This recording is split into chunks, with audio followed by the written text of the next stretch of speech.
Nous pouvons dire, dans un sens, que c'est en vue de la lutte que nous sommes loin. Et cette onction, en vue de la lutte, a pour objectif la défaite de l'ennemi.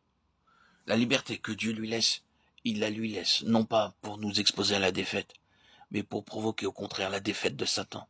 N'est-ce pas merveilleux? Il est écrit de Pharaon, je t'ai suscité à dessein pour montrer en toi ma puissance, et afin que mon nom soit publié par toute la terre.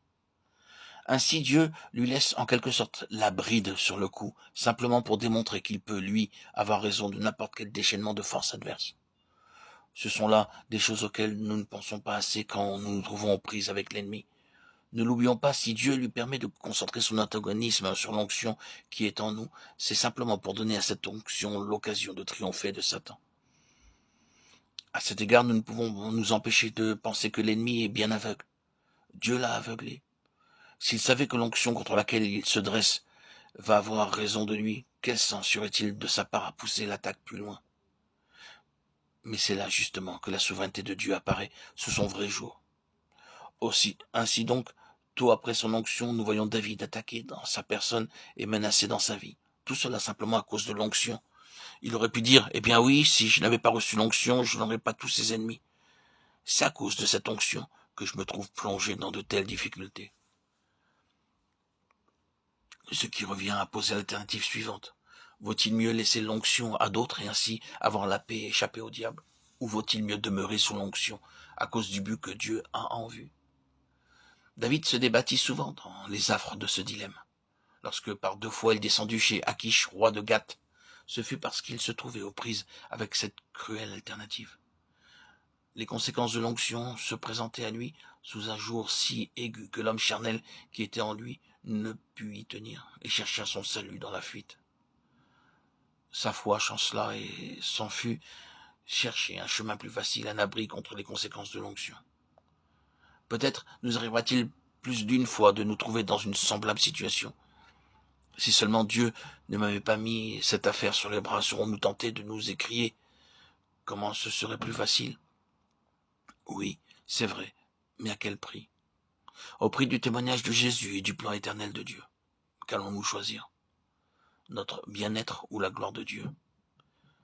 La vie relativement facile qui s'offre à nous ou les besoins profonds du souverain de l'univers? N'oubliez pas que l'onction qui est à l'origine de cet antagonisme spirituel et qui nous vaut constamment de nouvelles luttes porte avec elle le secret du triomphe final. Ce ne sont pas nos capacités, répétons-le, ou nos ressources personnelles qui nous assureront la victoire, c'est l'onction. Notre courage pourra vaciller, c'est vrai, comme celui de David. Nous serons parfois tout à l'opposé du triomphe. Nous pourrons nous sentir désarçonnés intérieurement. À l'heure de la bataille, nos yeux se porteront peut-être vers quelque refuge où nous pourrions mettre bas les armes.